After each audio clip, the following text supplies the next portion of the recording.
4, 3, 2, 1. Good luck. Good afternoon, everyone. Shalom. I'm Shosh Bedrosian, spokeswoman for the National Public Diplomacy Directorate here in the Prime Minister's office. I'll take a few questions after a couple of very brief points to share with you. Just make sure you put your name and your outlet in the chat of this Zoom with your question. It is Thursday, October 30th, and today is day 755 since Hamas started the war in Gaza and when our hostages were first kidnapped by Hamas terrorists. 13 of our deceased hostages are still in captivity, 13 of them. It's a painful number and a reminder for Israel that continues to fuel our commitment in this ceasefire plan. Prime Minister Netanyahu is determined to get all of our hostages out of the evil, disgraceful hands of Hamas monsters. It has been several days since Hamas handed over any of our hostages except the fake recovery and staging of one of our previously rescued hostages who was buried back in 2023. It is clear Hamas is violating the ceasefire with broken commitments and promises to President Trump, the Americans, and certainly to the people of Gaza, who have long suffered and continue to suffer at the hands of Hamas's terror reign. 13 bodies must come home for a proper, dignified burial, which is exactly what Hamas signed up for when they agreed to this deal. Point 4 of the 20-point plan says all of our hostages, living and deceased, will be returned within 72 hours once Israel accepts the agreement. That was more than 17 days ago now. I don't have to tell you Hamas violated the ceasefire agreement over and over again. Qatar's prime minister even called it a violation when Hamas attacked our soldiers and killed one of them just the other day. There are no excuses for Hamas, a terror organization that is designed to annihilate the state of Israel, its allies who believe in strong democratic values, and those in the West. Thankfully, our strong and committed partners in the United States understand this and have helped the Prime Minister implement a plan to dismantle and disarm Hamas. Yesterday, Prime Minister Netanyahu visited the Civil Military Coordination Center in Kiryat Gat, which is helping support the implementation of this 20-point plan. The Prime Minister spoke with CENTCOM Commander Admiral Brad Cooper and with General Patrick Frank, explaining he was impressed by the joint Israeli-American effort to advance the current framework here. It is an accomplishment to reach this historic moment of having our American friends in Kiryat Gat, the Prime Minister explained yesterday, as both Israel and the United States are working to ensure the plan achieves a different type of Gaza, a Gaza that no longer poses a threat to Israel. Prime Minister Netanyahu reaffirmed that Israel's foremost priority is security. While Israel has always managed and defended its own forces and borders, he emphasized that the United States and Israel have collaborated on immense projects, past, present, and future, that are reshaping the Middle East today. The cooperation and coordination between Prime Minister Netanyahu and President Trump have been unprecedented, forging a relationship that not only strengthens regional security, but also defends the shared values of freedom, safety, and civilization.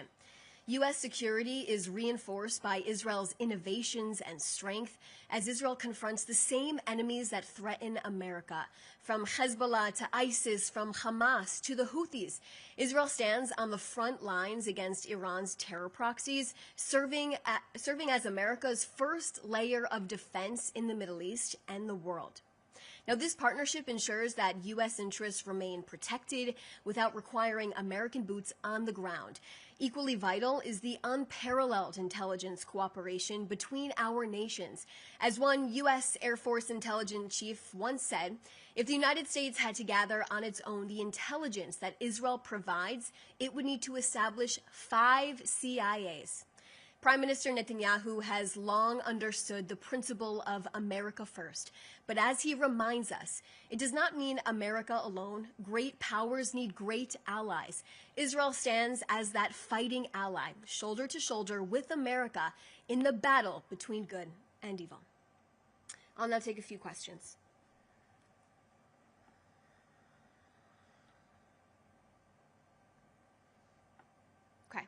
First question from Joel Pollack, Breitbart News. Tucker Carlson is a prominent conservative content creator in the United States, close to President Donald Trump and Vice President J.D. Vance. He recently interviewed anti-Semite and white supremacist Nick Fuentes. Should Trump and Vance distance themselves from Tucker Carlson? Well, first off, anti-Semitism is disgusting. There should be no platform for it. There should be no opportunity for people to spew anti-Semitism.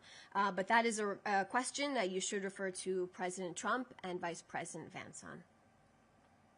Tal Shalev, CNN, Secretary Rubio said the U.S. is working on options to create a mandate for the ISF, including the possibility of a UN mandate. Would Israel support a UN mandate for the ISF? Is there a different mandate or mechanism that Israel would prefer? In what capacity does Israel envision the ISF to act in Gaza? Is it purely a peacekeeping force? Does it have enforcement authorities? And does Israel see it being armed or unarmed? So in terms of this international stabilization force, which is actually point 15 of the 20-point plan, which talks about this temporary international stabilization force will immediately deploy into the Gaza Strip once the time is there and once we are getting closer to it. In terms of the details on this, of course, these conversations are ongoing, and I don't have much to share on that. Of course, these are really sensitive conversations. And Tal, I'll bring you back to where we are right now. 13 deceased hostages remain inside of Hamas captivity. Hamas has violated the agreement they signed up for. They signed up to President Trump and the Americans. Over and over again, they have killed some of our soldiers during the ceasefire. In addition, they have held onto our hostages. They committed to a plan within 72 hours to release our hostages, all 48, all living, all deceased. Here we are, 17 days later plus, and I'm still telling you, 13 of our deceased hostages are in captivity right now.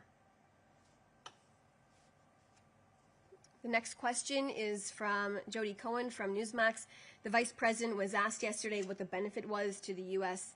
of the U.S.-Israel relationship. We know that the U.S. has supported Israel in this war against Hamas, especially President Trump.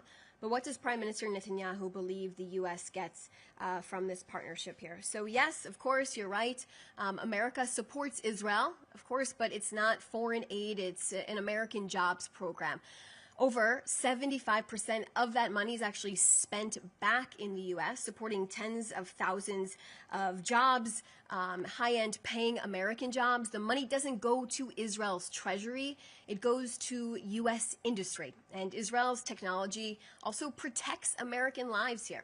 We know U.S. Marines are also shielded by the Iron Dome. We emphasize this, shielding and protecting Americans. U.S. tanks are protected by trophy armor that destroys rockets before impact. And our AI sensors and drone technology, tested in real combat time, are shared directly with the Pentagon. Also, every chip Israel makes is one less China makes, and that keeps the world's most advanced semiconductors in American-friendly hands here. And let's talk about the intelligence. I mentioned in this briefing before that a U.S. Air Force general mentioned that the amount of intelligence that Israel collected, they wouldn't be able to do it. They would need 5 CIAs to do that on their own. Together, the United States and Israel have stopped ISIS and al-Qaeda plots, saving American lives, and Israel fights America's enemies so America doesn't have to. Of course, this is not foreign aid. That's a high-yield investment in American jobs and innovation and security. And let's not forget, when Israel defends itself, it defends America. The partnership between President Trump and Prime Minister Netanyahu is stronger than ever right now. And of course, we are continuing to see the plan, the ceasefire plan that we are currently in, come to fruition. That's where we are right now. And through the military pressure Prime Minister Netanyahu put on Hamas in this war, and the diplomatic leadership and efforts President Trump put on Hamas in the region here, it's gotten us to this point where we are currently at a ceasefire, and we are hoping that Hamas will uphold their side of the agreement.